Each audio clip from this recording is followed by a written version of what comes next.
Hello, everyone. And hello, Neil. Yeah.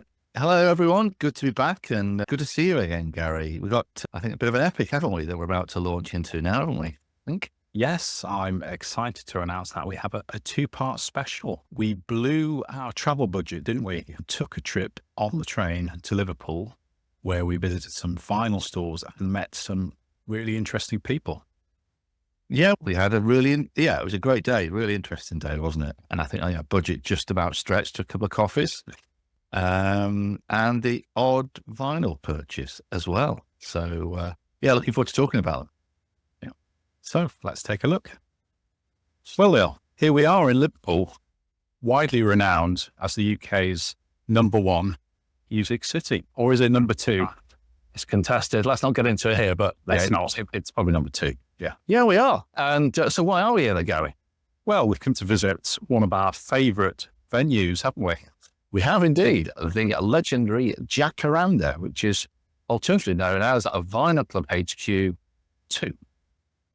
Absolutely. And we've had many a trip out here in the past, haven't we? We have great times, great records, great friends, couple of beers, and we're going to come and visit again, really. They'll be delighted to see us, I'm sure. Sure they will. Here we are, outside the Jacaranda. And this is on Slater Street. It is. And of course, Beatles fans will know it's where some of the Beatles, I think Stuart Sutcliffe, John Lennon, were employed to paint the bass room of the Jacaranda many years ago, because the Beatles' first manager, Alan Williams, used to drive them here, there and everywhere, allowed them to do it, in return would let them rehearse. So this is a really important part of Liverpool music history. Yeah, well, let's go inside and have a look, shall we? That's right. Let's do it. So we're upstairs here in Jacaranda Records, and I'd like to say that I'm joined by Mina. Yes, Mina. Nice to meet you. Thanks so much for spending the time talking to us today. So we want to find out a little bit about the store here and the pub, and a bit about the history and what people are interested in here as well. So can you tell me a little bit about Jacaranda Records? How long has it been here? I think so. Jacaranda Records opened in 2015, so we can go for 9 years. It's our 10th year anniversary next year. And the Jacaranda building itself has a lot of history. We've just been accredited this summer as it being the very first place that the Beatles played as the Beatles. So yeah, stretching all the way back through the decades. The record shop itself, Grange Family, who is the managing director of the Jacaranda, he was given a record player for Christmas one year, and the cogs in his head just started working. He was like, okay, well, what can you do and stuff. And then at some point I was brought on board, myself and a couple of other local DJs to the Liverpool scene. And we opened up Jacaranda Records. When we first opened, the main layout of the room was that we had records on one side, and then all along the window, the room was filled with custom built booths. So you could come in and you could pick out a record or two, and there were turntables built into the center of the table, and you could just have a little listen, basically your own little private party in a booth. We've recently changed that, and we decided to focus more on selling records as well as doing events. Yeah. As you know, we came a few times to be, so I thought it was a brilliant addition to a pub, a bar, you got records, you got booze, the perfect combination. And it was quite unique. We looked around, there wasn't anybody else doing anything like that as well. But even mixing a pub and the record shop, I think it's a great combination as well. And what have you noticed about trends in what people have been buying? Obviously, we've read a lot about people buying more vinyl these days. Is that your experience here? And if so, what do you think people are buying most of all? I think there is definitely, in the time that we've been open, from like 9 years ago, like the cost of vinyl has gone up. So you're finding people, they don't mind spending that extra more, but they're probably buying less. There's definitely been an increase in vinyl buying amongst younger people and stuff. So the likes of, we actually sell a lot more pop than we used to, and I think that's partially been helped through like very special record store day releases from like Taylor Swift, the 1975.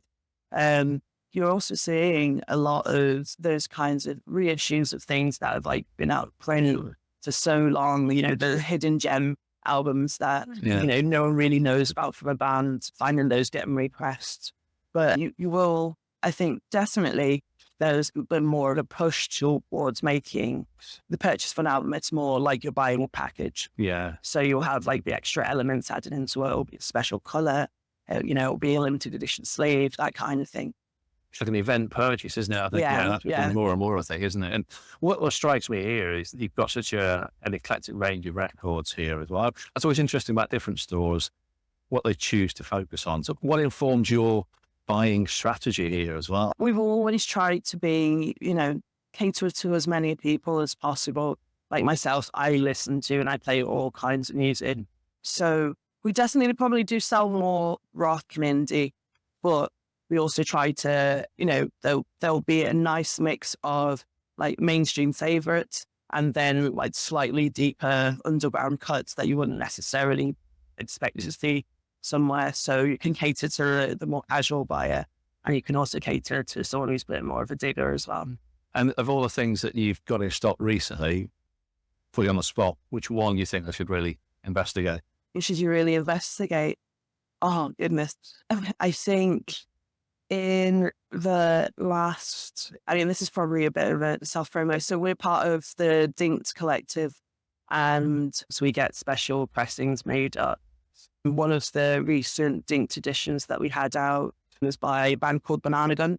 It just came out this Friday, and it's kind of like a mixture of like psych, bit of soul, a bit of soul in there as well. It's just like a nice mishmash of like atmospheric music, and the package itself is also really cool. It's like green and yellow splatter vinyl, like with an alternative cover. So I think you'd probably that sounds brilliant. I have to check that one out.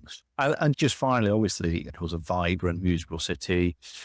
Which of the Liverpool bands at the moment you think probably are the ones most likely to go on and make it, or people should check out? Oh, okay. So it's funny because with the venue that we have here, we've actually hosted a lot of like the Liverpool bands that are kind of like coming through now. Like the open mic that we do on a Sunday, we've had the likes of like Miles Kane has played here.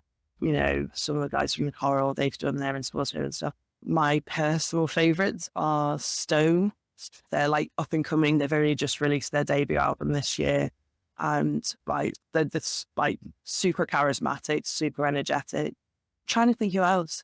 Also Pixie as well. She makes like really cool, like just kind of indie pop, just really like upbeat and positive. And so yeah. Great. Something else to check out, and something else to add to my very long list of records I need to invest in as well.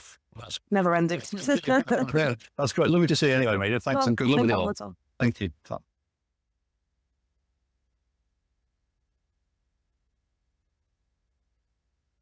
Well, it was really nice to go back to the Jacaranda, wasn't it, Neil? A place with such a deep history. I'm not talking about the Beatles, of course, because they played their first gig there in 1960. I am, of course, referring to our venue for Vinyl Club away days. Yeah, I know. I think we always used to look forward to those, didn't we? And it was a very distinct, unusual setup they had. I think that's what appealed to us, wasn't it, in the first place? That you could go in and sit in a booth, you'd have some speakers behind you, they'd have a couple of decks in each booth, and just sit away, have a drink, take a record from the shelf, buy a record, take your own, sit and listen to them. Vinyl Club on tour. Yeah. And they were always great Saturday afternoons, always look forward to them. It was only right and proper that with our away day to Liverpool that we actually went back and visited Jacaranda again.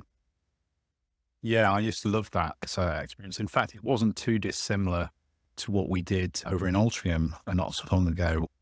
We had coffee and listened to vinyl. And we used to use headphones now and again, I think, at the Jacaranda when we were at that intimate listening experience. But I do miss those. But although the turntables have been taken out now, I do like the new setup.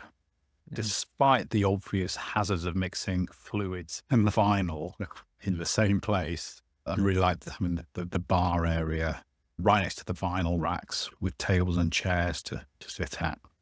Yeah. I like the whole setup really, because you've got the bar in, the ground floor, you've got the old traditional pub bit. You've got the record shop upstairs, which is all done out really nicely. And there's a nice little cool bar there and place to sit. Of course, I don't know if you went down into the basement. I went in accidentally looking for the gents, and that's where the venue is. There's a really cool little basement venue in there. And actually, I think that's this original location for where various sort of Merseybeat bands played in the very, very early 60s as well. I think they certainly used to have an immersive recording studio right on the top floor in the Jacaranda as well. So it seems to be an all-in-one music space as well.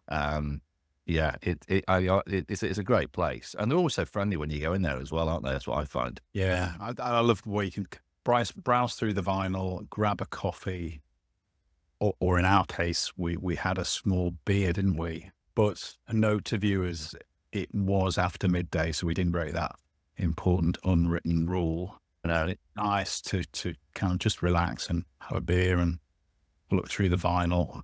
Yeah, I enjoyed it. Yeah, very much so. Very much so. So, do you want to say a little bit about what we bought? Or Well, before we do, maybe leading up to that, so Mina touched on the Dinked Collective, didn't she? And maybe some of our viewers haven't heard about that.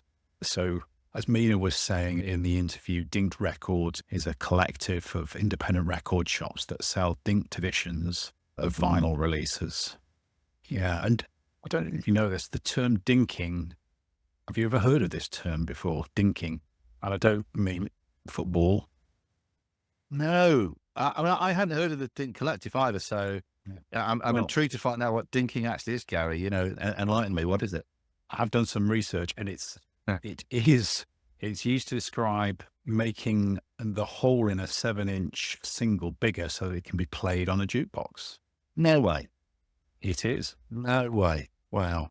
Yeah, but the dinked editions that are sold vinyl don't have big holes in them, just to point that out.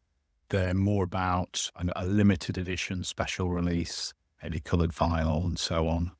And they're only available at this collective of independent record shops. I think there's about 25 or so of them, the Jacaranda being one of them. Yeah. And I think, and I'll put a link to the Dink in the show notes, but I think did you buy a dinked edition? Well, I imagine. No, mine wasn't. It wasn't, no. So sadly, I can't demonstrate. Right. Well, maybe at some point in the future, I'll bring out one of my dinks to show people of it.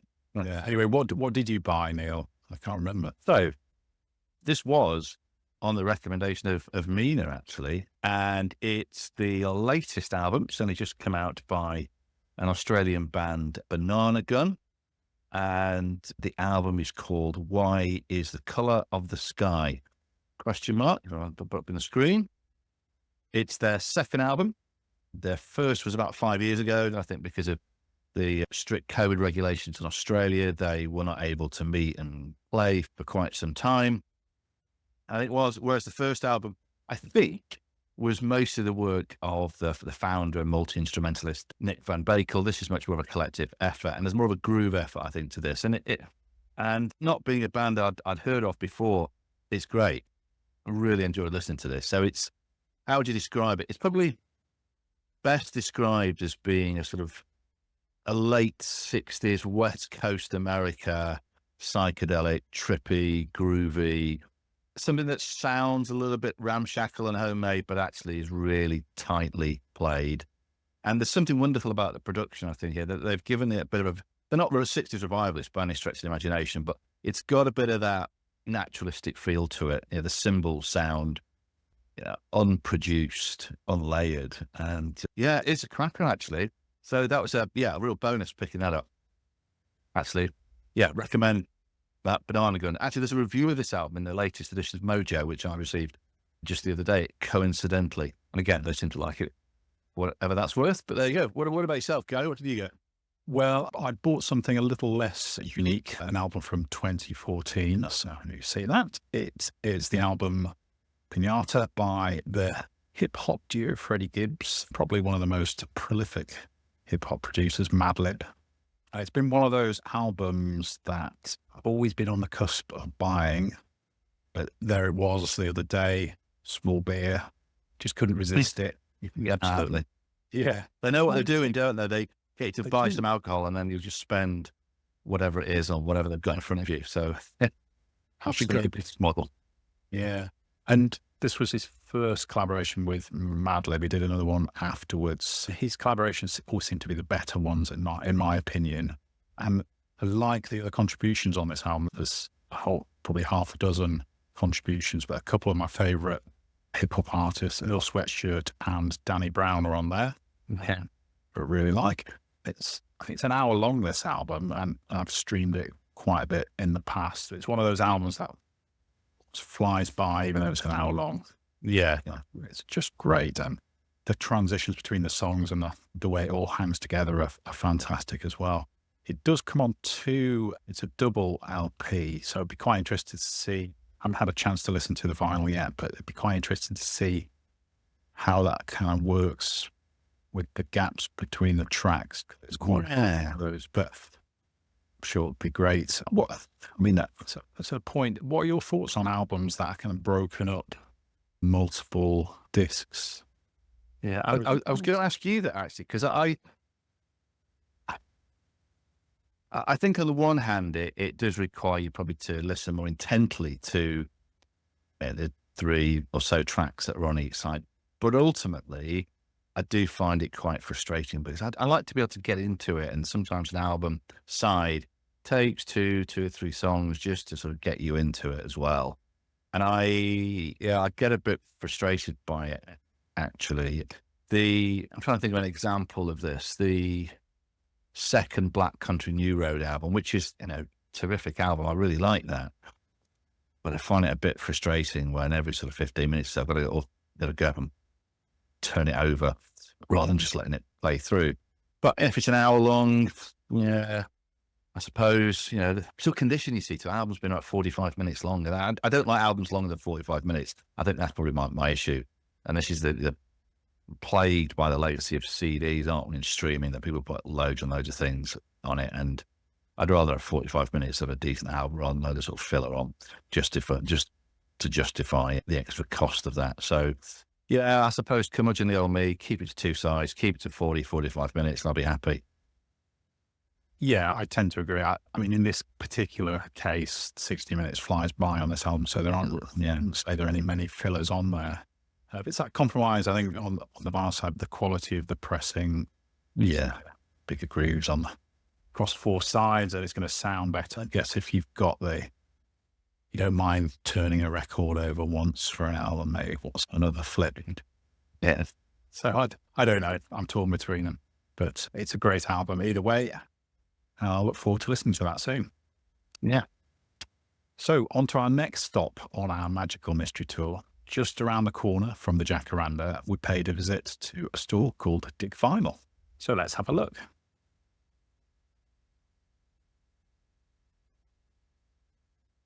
Well, we're here outside Resurrection Clothes Shop in Liverpool city centre.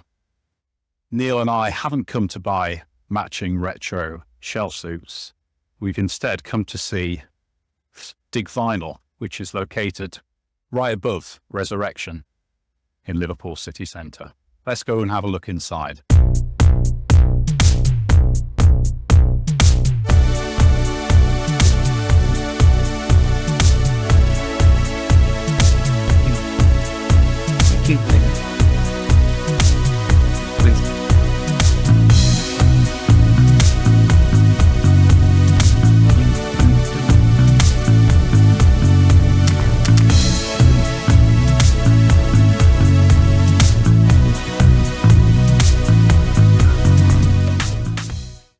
So I love that Dig Vinyl. I don't know about you. Like a lot of record shops we visit, they are quite small and they manage to pack in such a lot of variety and quality in a small space there. And this one wasn't. There's no exception here. Yeah, they had a fantastic range of genre that they managed to fit in there as well. And also included quite a number of albums that you probably wouldn't see in most, I would say high dollar, not on the high street, but most record stores as well, actually. And I thought that was really intriguing. I'll illustrate that by what I chose from there. And I think one of the features of all the stores we went to is that they all differ slightly, but they all have an absolutely top drawer collection of interesting records that they've chosen to stock. So that's the thing. I was quite curious about why they chose to stock what they do, what informs their own buying strategy. But yeah, crikey, within 500 meters of each other, you've got three, brilliant record stores as well, which we're obviously looking at, and that was a great part of the day. So yeah, I look forward to talking about mine. What about you then? What did, obviously we went upstairs past all the young people buying their young band t-shirt.